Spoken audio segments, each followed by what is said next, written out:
नमस्कार दोस्तों, राधे राधे। कैसे हैं आप सभी? आशा करती हूँ आप लोग ठीक होंगे, खुश होंगे, स्वस्थ होंगे। तो जी शनिवार का दिन है और शाम का टाइम है, 3 साढ़े 3 बज रहे होंगे। तो आप सभी को पता है होली आ रही है और त्योहार हो कोई और मैं कुछ ना बनाऊँ ऐसा तो ख़ैर हो ही नहीं सकता।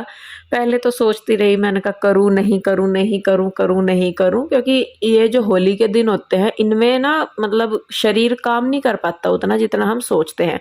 नोरस बोलते हैं हमारे इधर की, नोरस लग रही, तो नोरस में ऐसे रहता है जैसे शरीर में बुखार सा हुआ रहता है। तो वही वाली चीज़ मेरे साथ भी हो रही थी, तो मैं सुबह से सोच रही थी, मैंने कहा करूँ, नहीं करूँ, करूँ, नहीं करूँ।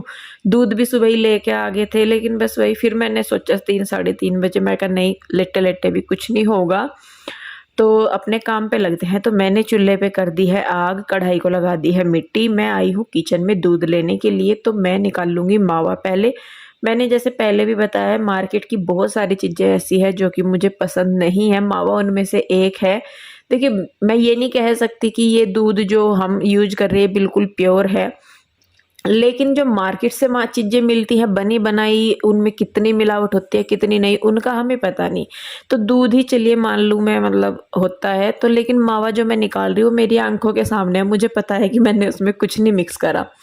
तो यही चीज़ है कि मैं ज़्यादातर चीज़ें घर पे बनाना ही प्रेफ़र करती हूँ। तो यहाँ पे मैंने 5 किलो दूध लिया है, ये 5 नहीं 4.5 किलो दूध लिया है और 4.5 किलो दूध का मुझे निकालना है मावा। तो कृष्णा की तबीयत ढिल्ली-सी है, मतलब ठीक नहीं है बिल्कुल, और ना बिल्कुल ही ख़राब है। एक दिन एक टाइम ठीक रहता है, एक टाइम फिर ऐसे ही। तो यहाँ पे रूही और कृष्णा जा रहे हैं ट्यूशन, और रूही चली गई थी पहले ही उधर, पीहू और कृष्णा जा रहे। तो यहाँ पीहू के डैडी लेने आए थे बच्चों को ही, तो यहाँ पे मैं निकाल रही हूँ मावा ही। और मतलब 3:30 बजे के करीब मैंने चूल्हे में आग कर दी थी, फिर और भी बीच में छोटे-मोटे से काम मैं करती रही। जैसे किचन में जो 2-4 बर्तन पड़े थे वो करना, दूध-दाध निकालना, बर्तन धरना या कुछ भी, क्योंकि जब तक लकड़ियाँ अच्छी तरह आग नहीं पकड़ती तब तक चूल्हे पे बैठ के काम करने का फ़ायदा नहीं है। क्योंकि कम आँच में देखिए मावा निकलने से तो रहा, अगर कम आँच होगी तो बहुत टाइम लग जाता है। तो इसीलिए मावे के नीचे जितनी तेज़ आँच होती है तो मावा उतनी ही जल्दी निकल जाता है। और ये 4.5 किलो 5 किलो के लगभग दूध था, इसको निकालने में मुझे डेढ़ पौने 2 घंटे का टाइम लगा मावा निकालने में। आग तेज थी तब जाके, लेकिन आज मैं इस चूल्हे के पास से 1 सेकंड के लिए भी नहीं हटी। जब तक मैंने कढ़ाई रखी तब तक मेरा हाथ भी चलता रहा, और इसीलिए आज कढ़ाई में नीचे मावा नहीं लगा। क्योंकि हमेशा क्या होता था कि मैं मावा जैसा बीच-बीच में छोड़ के काम करती रहती थी और भी, तो उसकी वजह से वो नीचे लग जाता था। और जबकि मावा, हलवा या कुछ भी हम बना रहे तो उन्हें कंटिन्यू चलाना पड़ता है। तो देखिए यहाँ पे कंटिन्यू चलाते-चलाते 4.5 किलो दूध हमारा बन गया है। ये 1 किलो के लगभग शायद मावा इसमें से निकल गया। मावे ने कढ़ाई छोड़ दी है बिल्कुल। और अब मैं इसको निकाल दूँगी दूसरे बर्तन में। पहले मैंने सोचा था, मैंने कहा चलो बस मैं आज मावा निकाल देती हूँ। अगले दिन यानी कि संडे को देखूँगी मैं कि कुछ और करना है क्या, तो यहाँ पे बस इतना मेरा कोई ख़ास इरादा भी नहीं था कुछ करने का। क्योंकि जो पंजरी वग़ैरह होती है मावे की, लौकी की या जो, वो मुझे बनानी नहीं आती। पेड़े वगैरह मैं बना लेती हूँ, तो वो पंजरी नहीं बनानी आती। कोशिश करूँगी तो बन भी जाएगी, लेकिन मैंने सोचा कि अभी रिस्क नहीं लेते हैं, जो मेरे साथ तय है मैं वो करूँगी। तो यहाँ पे मैंने अपनी ये मतलब 6 बज गए थे मुझे, 6 सवा 6 बजे मावा निकालते हुए। और ये फिर साफ-सफाई सी करी, तो चूल्हे में अभी आग थी, कढ़ाई मैंने रख दी है चूल्हे पे ही पानी डाल के, ताकि गल जाए, साफ़ करने में आसानी होगी। उसके बाद जी फिर मैंने खाना वगैरह बनाया या कुछ, क्योंकि मेरे दिमाग में चल तो रहा ही था कि कुछ ना कुछ तो करना है, ऐसा तो है नहीं कि नहीं करूँगी। मन दोनों तरफ हो रहा था कि करूँ, नहीं करूँ, करूँ, नहीं करूँ। फिर फाइनली जब खाना वगैरह मैंने बना दिया, तो उसके बाद मुझे लगा कि बहुत टाइम है, 7 साढ़े 7 बज गए थे, तो मुझे लगा कि नहीं अब टाइम है, अभी बहुत टाइम है। तो मैंने फिर अपना वापस से गैस रख ली अपनी बाहर, और गुजियों का मंगा लिया मैंने सामान। मंगा क्या लिया, देखिए त्योहार है तो सामान होता ही है, रखते ही हैं। तो मैं कहा चलो भाई, जब मावा निकल गया तो इस काम को भी ख़त्म करते हैं। तो यहाँ पे मैंने तैयारी शुरू कर दी है गुजिया बनाने की। और गुजिया बनाने के लिए यहाँ पे सबसे पहले मैंने ले लिया है मैदा, क्योंकि जो आटा है वो हमें मैदे का ही लगाना है। तो मैदे की जो कुरकुरापन है, गुजिया वगैरह हुई, समोसे हुए, या मटर टिक्की, ये मट्ठी वगैरह कुछ भी बनाते हैं तो मैदे की बनाते हैं ज़्यादातर। तो चाहे तो आप जैसे मट्ठी वगैरह है थोड़ा सा आटा मिक्स कर सकते हैं, लेकिन जो गुजिया वगैरह बनाते हैं या फिर समोसे तो उनमें खाली मावा ये मैदा ही मैं इस्तेमाल करती हूँ। सबसे पहले मोइन डाल लिया है मैंने, अच्छा खासा अच्छा मोइन डाला है। कई बार क्या होता है कि चीज़ हार्ड हो जाती है, उसका रीज़न नहीं समझ में आता कि क्यों हो रही, कि हमने मोइन भी डाला फिर भी वो हार्ड होगी। मोइन कई बार ऐसा लगता है हमें कि ओके है, लेकिन अगर हम उसको देखें तो वो कई बार मुट्ठी बना के देखते हैं ना तो लगता है ऐसे कि मुट्ठी बंद गई है, तो यानी कि ठीक है, लेकिन वो खिंडती रहती है, गिरती रहती है। तो थोड़ा सा और आप डाल के उसे अच्छी तरीके से मिक्स करेंगे तो मोइन अच्छा होगा, तो कुरकुरी ही बनेगी। तो उसके बाद मैंने थोड़ा सा पानी डाल के मैदे को जो है लपेट के रख दिया है, अच्छा मतलब मसला नहीं उसे, ताकि वो थोड़ा सा सॉफ्ट हो जाए। तो वो मैंने रख दिया है एक साइड। जब तक वो सॉफ्ट होता है मैं अपनी जो स्टफिंग है उसकी तैयारी कर लेती हूँ। घी मैंने कढ़ाई में चढ़ा दिया है। उसके बाद यहाँ पे मैं जो ड्राई फ्रूट्स हैं उन्हें रेडी कर रही हूँ। ड्राई फ्रूट्स में मैंने बादाम लिए हैं, काजू लिए हैं, पिस्ता लिया है, मखाने लिए हैं, किशमिश ली है, और जो सूखा नारियल होता है, बुरादा नहीं लिया, सूखा खोपा ही बोलते हैं गोला, वो लिया है मैंने। उसको मैं बाद में कद्दूकस करके डाल लूँगी। तो जितने भी ड्राई फ्रूट हमने लिए हैं उन सबको हम हल्का हल्का सा रोस्ट कर लेंगे। चाहे ये बिल्कुल ऑप्शनल है, आप चाहे तो इन्हें रोस्ट कर सकते हैं घी में, या नहीं भी करेंगे तो भी कोई दिक्कत नहीं है। मुझे रोस्ट करे हुए जो ड्राई फ्रूट होते हैं उनका टेस्ट अच्छा लगता है, इसलिए मैं इन्हें इसमें रोस्ट करती हूँ, घी में फ्राई करती हूँ। आप चाहें तो इनको ऐसे भी इस्तेमाल कर सकते हैं। तो काजू बादाम पिस्ता मैंने कर लिया है फ्राई। उसके बाद यहाँ पे जो किशमिश है उनको भी मैंने भून लिया है, और उसके बाद बचते हैं मखाने। तो मखाने भी मैं डाल लेती हूँ। इस बार मैं गोंद वगैरह, मगज के बीज या तिल वगैरह कुछ नहीं इस्तेमाल कर रही, क्योंकि अब जो गर्म है दिनों में गर्माई आने लगी है, और गोंद हुआ, तिल हुए, और या फिर मगज के बीज हुए, तो ये काफ़ी गर्म होते हैं, तो इसलिए मैं इस बार इन्हें इस्तेमाल नहीं कर रही। तो जो जितने ड्राई फ्रूट थे उनको मैंने अच्छी तरीके से भून लिया है। उसके बाद बारी है सूजी की। फिलहाल जो मैंने सूजी ली है वो आधा किलो के लगभग ली है, लेकिन मैं डाल लूँगी रिक्वायर के हिसाब से। तो देखिए उधर बच्चे भी ट्यूशन से आ गए हैं, तीनों के तीनों मैं लग ही रही हूँ। तो इनके आने से पहले मैंने खाना वगैरह बना दिया था, ताकि मैं आराम से फिर अपने काम पे लग सकूँ, बच्चे आएंगे तो खाना खा लेंगे। तो लीजिए हमारी सूजी भी जो है वो गोल्डन ब्राउन हो गई है, बहुत अच्छे से घी में ही मैंने उसको भुना है। तो ये जो हमारे पास ड्राई फ्रूट है, इस बार मैं इनको कूट ही रही हूँ, मोटा मोटा सा ही, बारीक मिक्सी में नहीं पीस रही हूँ। तो इस बार मैं इनको कूट लूँगी, और हल्का मोटा मोटा सा ही रखेंगे, ज़्यादा नहीं कुटेंगे कि बिल्कुल पाउडर ही बना दे, वो वाली नहीं। क्योंकि जो पीसीस से आते हैं ना, काजू आ गया, बादाम आ गया, किशमिश आ गई, मखाना आ गया, या पिस्ता मुंह में आता है ना, जब पीस से आते हैं तो उनका टेस्ट बहुत अच्छा आता है, क्रंची सा। लेकिन पाउडर बन जाता है तो फिर इतना उनका फ्लेवर नहीं उभर के आ पाता। तो इसीलिए इस बार जितने भी ड्राई फ्रूट है वो सारे मैं कूट रही हूँ। उसके बाद बारी आ जाती है मावे की। तो जो मावा मैंने लिया है वो जितना मैंने मावा निकाला था तो उसका आधा मैंने ले लिया है। तो आधा किलो के लगभग आप मान सकते हैं कि 1 किलो मावे में से मैंने आधा किलो मावा ले लिया है। उसके बाद रिक्वायर के हिसाब से मैंने सूजी डाल ली है। वैसे मैं आपको सजेस्ट करूंगी कि सूजी आप ना ही भी डाल लेंगे तो भी कोई बड़ी प्रॉब्लम नहीं होगी, क्योंकि सूजी के साथ दिक्कत क्या है कि ये डलते ही, मावे में डलते ही ये जितना भी मॉइस्चर होता है सूजी सारा सोख लेती है। तो अगर आप डाल रहे हैं तो बहुत कम मात्रा में डालिए, तो जिससे कि जो मॉइस्चर है थोड़ा सा उसमें स्टफिंग को बांधने में लगा रहे, तो इसलिए। तो जी लीजिए, मीठा भी मैंने मिक्स कर दिया है, बूरा मैंने लिया है, बूरा यानी कि पाउडर शुगर, वो भी मैंने मिक्स कर दिए है। और ये जितना भी एक्स्ट्रा सामान है इसको मैं यहाँ से हटा दूंगी। ये सूखा नारियल कद्दूकस करना रह गया था, इसको मैं बाद में कद्दूकस कर रही हूँ, तो इसको भी मैं मिक्स कर लूँगी डाल के। तो स्टफिंग होगी है हमारी रेडी। अब बारी आती है मैदे की, जो कि हमने आटा लगा के रख दिया था मैदे का। तो इसको भी हम थोड़ा सा पानी लगा के मैं इसको मसल लूँगी, क्योंकि मैंने पहले इसको नहीं मसला था। अब इसको हम थोड़ा सा मतलब मसल लेंगे, थोड़ा सा घी या तेल लगा के इसको अच्छे से करेंगे। और हाँ, इस बार जो मैंने गुजिया बनाई है इनमें मैंने मोइन रिफाइंड ऑयल का डाला है, ना कि घी का।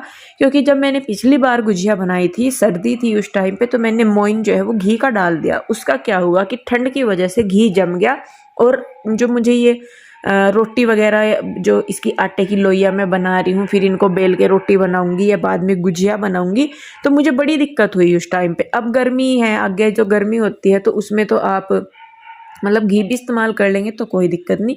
लेकिन इस बार मैंने थोड़ी एहतियातन ही रिफाइंड ऑयल का ही मोइन डाला है, क्योंकि नाइट के जो है रात के समय ठंड होने लगती है। तो देखिए अब यहाँ पे जितना आटा था उसकी मैंने लोई बना ली है। उसके बाद इनको जो ये पूरी मेकर है इससे मैं दबा दबा के इनको थोड़ी सी शेप दूंगी। और मतलब मैं एक काम को एक बार में ही लेके चल रही हूँ। सबसे पहले मैंने सारी लोइयाँ बना ली, उसके बाद मैंने इनको पूरी मेकर में दबा लिया अच्छी तरीके से, थोड़ा साइज बढ़ा दिया और उसके बाद बेलन से चकले से मैंने फिर इनको बड़ा कर रही हूँ मैं। तो मतलब एक काम पूरा मेरा चलता जा रहा है क्योंकि मैं अकेली करने वाली हूँ, कोई हेल्प नहीं है मेरे पास। तो इसीलिए मैं अपना उसी हिसाब से काम लेके चलती हूँ जिससे कि मुझे इजी लगे और मतलब काम जल्दी हो जाए। और जितनी मर्जी जल्दी भी हो जाए उसमें भी ये मतलब बहुत टाइम लगता है इन चीज़ों को बनाने में करने में। देखिए खाने में बहुत अच्छी लगती हैं लेकिन बनाने में सच में इनको बहुत मेहनत लगती है, खेलना ही पड़ता है, मैं सही में बताऊँ खेलना ही पड़ता है। तो ये लीजिए यहाँ पे अब मैंने जो है गुजिया भरनी शुरू कर दी हैं और इधर बच्चे देखे पीहू और कृष्णा देख रहे हैं बैठे। और कृष्णा को तो इतनी पसंद है, इतनी उनने पता नहीं जितनी भी मैंने गुजिया बनाई होंगी, जितना भी टाइम मुझे लगा है बनाने में इनको 4-5 घंटे, इन 4-5 घंटे में कृष्णा ने मुझे कम से कम 50 बार पूछा होगा मम्मा बन गई गुजिया, मम्मा बन गई गुजिया। मैं कहा बेटा अभी नहीं बनी, कुछ मैं इसको इसलिए नहीं दे रही क्योंकि इसको थोड़ी सी खांसी है। तो मुझे था, मैंने कहा चलो ठीक हो जाए, होली तक भी ठीक हो जाएगा तो भी कोई बात नहीं। तो गुजिया जो थोड़ी सी एक्स्ट्रा मैं बना रही हूँ क्योंकि कन्हैया जो है वो गाँव में जाएगा, तो मम्मी से तो बनती नहीं और ना रुचि पे बनती गुजिया अकेली पे क्योंकि गुड़िया है उसके साथ। तो मेरा था कि मैं थोड़ी सी जो है वो गाँव में भिजवा दूंगी, कुछ मैं सुनीता को भी दूंगी। देखिए सुनीता भी मेरे पास आती है, तो मेरा था कि मैं कुछ उसको भी दे दूंगी। तो थोड़ी सी ज़्यादा तो मैं कहती नहीं कि भाई मैंने बहुत ज़्यादा बना ली, लेकिन मेरे माइंड में ये था कि चलो मैं थोड़ा थोड़ा सबको दे दूंगी होली के नाम का, जो सुनीता है उसको, और जब कन्हैया गांव में जाएगा तो वहाँ पे भी मैं भिजवा दूंगी। कुछ बिस्किट रखे थे वो बने हुए जो मैंने बनाए थे वो भी, और कुछ गुजिया। तो जी लीजिए यहाँ पे मैंने तेल चढ़ा दिया है। गुजिया फ्राई करते समय आप एक बात का ध्यान रखिए कि जब गुजिया डालनी है स्टार्टिंग में तो तेल आपका अच्छा खासा गर्म होना चाहिए और आंच भी आपकी तेज होनी चाहिए। जैसे मैं बनाती हूँ मैं वैसे बता रही हूँ, आंच आपकी जो है वो तेज होनी चाहिए जब आप गुजिया उसमें डाल लें। गुजिया डालने के बाद आप आंच को कम कर दें। और इसलिए मैं मतलब मैं उस टाइम गैस इसलिए तेज कह रही हूँ क्योंकि जब हम सारी फटाफट से डालते हैं गुजिया तो टेम्परेचर जो है एकदम से मतलब कम हो जाता है, तो इसीलिए आंच को तेज रखें। इनको बीच का जो सेशन है इनके वाइट से गोल्डन ब्राउन होने का जो सेशन है वो आप मीडियम फ्लेम पे करें और उसके बाद जब इनको आपको हल्का सा कलर ज़्यादा देना है तो आंच को तेज कर दें। और फिर जब दूसरा बैच आप डालें उस टाइम भी आंच तेज रखें। बीच का जो टाइम है ये फिलहाल जो है इस टाइम पे आके मैं इनको मीडियम आंच पे सेक रही हूँ, लेकिन उतारने से 2 मिनट पहले मैं गैस को तेज कर देती हूँ। और मेरी देखिए सारियों का कलर आपको इक्वल ही मिलेगा। और इनको आप कोशिश कीजिए कि अगर आप मतलब इनको तेज भी आंच पे कर रहे हैं तो इनको कंटिन्यू चलाते रहिए। अगर एक जगह छोड़ देंगे तो ये जल जाएंगी। आपने देखा होगा हलवाइयों को भी जब वो समोसे तलते हैं गुजिया तलते हैं उनकी आंच कम या तेज नहीं होती, वो सेम रहती है, तेज ही रहती है जो मैंने नोटिस की है। लेकिन वो क्या करते हैं कि वो उन्हें कंटिन्यू चलाते रहते हैं जिससे कि वो चारों तरफ से इक्वली सीखे, अंदर तक सीखे। एक जगह रुक जाएंगी तो वो एक ही साइड से सीखेंगी, जल जाएंगी, दूसरी साइड कच्ची रह जाएगी। तो इसलिए आप इन्हें जब भी डाल लें तो कंटिन्यू चलाने की कोशिश करें कि आप इनको लगातार चलाते रहें। तो जी देखिए सेकते सेकते जो बाकी का आटा था उसकी भी मैंने गुजिया बना के रख लिया। बीच में कढ़ाई मैंने रोक दी थी, फिर जो आटा बचा था उस सारे की मैंने गुजिया बनाई और फिर उसके बाद मैंने दोबारा से जो है वो कढ़ाई चढ़ाई। तो जी लीजिए मेरी गुजियों होली के लिए मेरी जो गुजियाँ हैं वो हो चुकी हैं तैयार। कोशिश करते हैं तो हो ही जाता है, हालांकि आधी रात हो गई थी मुझे, मैं आधी आधी रात तक भूतनी की तरह जाग के ये सारे काम करती हूँ। और मुझे ये सही में रात को ज़्यादा कंफर्टेबल लगता है क्योंकि इनको करके काम को मैं लेट नाइट तक करती भी हूँ, तो मैं रात को आराम से लेट जाती हूँ। दिन में करते हैं तो और काम की वजह से फिर मैं थक जाती हूँ। तो जी मेरा काम हो गया है कंप्लीट। तो जी फाइनली गुजिया मेरी बन गई और ये देखो मतलब इतनी मेहनत करें तब तो यूँ लगे मैं कहा बहुत सारी बन जाएगी, बन कहाँ में ही है इतनी सी, पर करा रही है बिल्कुल दे। तो देखिए और कृष्णा ना बिल्कुल परेशान हो रहा, मम्मा दे दो, क्योंकि कृष्णा को बहुत पसंद है लेकिन उसकी तबीयत ठीक नहीं है तो अभी इसलिए उसे मैं दे नहीं रही। और बस भगवान जी को भी मैंने अभी भोग नहीं लगाया क्योंकि रात होगी तो मैंने लगाया नहीं। और काम बताऊँ मैं आपको, जो का तू फैला पड़ा सारा, बर्तन खाने के जो है मैं भी पड़े किचन में, और बाहर गैस मैंने बाहर ही छोड़ दी। मेरे पे अभी मैं कहा भी नहीं होता, क्योंकि अगर मैं मावा ना निकालती 2 घंटे सारे मावा निकालने में लग गए तो मैं वहाँ पे बैठी रही। फिर उसके बाद खाना वगैरह बनाया, फिर खाना बना के उसके साथ के साथ ही मैं गुजिया बनाने में लग गई। तो करीब 3:30 बजे से, और ये लो जी 12 बज गए। 3-3:30 बजे मैंने चूल्हे में आग कर दी थी तब से लेकर, और ये 12 बजे मैं तब से कंटिन्यू लग रही। कितने घंटे हो गए, चल 4 बजे से ही मान लो, 4 से 5 6 7 8 5 6 7 8 9 10 11 12, 8 घंटे मान के चलो जी। 8 घंटे लगातार बिना रुके मैं लगी रही। लेकिन अब शरीर ने जवाब दे दिया। अब बस मैं लेटूंगी, सुबह को उठ कर देखूंगी क्या करना क्या नहीं, कहाँ से शुरू करूँ कहाँ से नहीं। बेटा तू क्यों नहीं लेटने में आ रही, तू क्यों भूत की तरह घूमती फिर रही है? अंदर जाकर लेट जा बेटे, ये कोई बेकार की बात नहीं करनी बिल्कुल भी, ठीक है?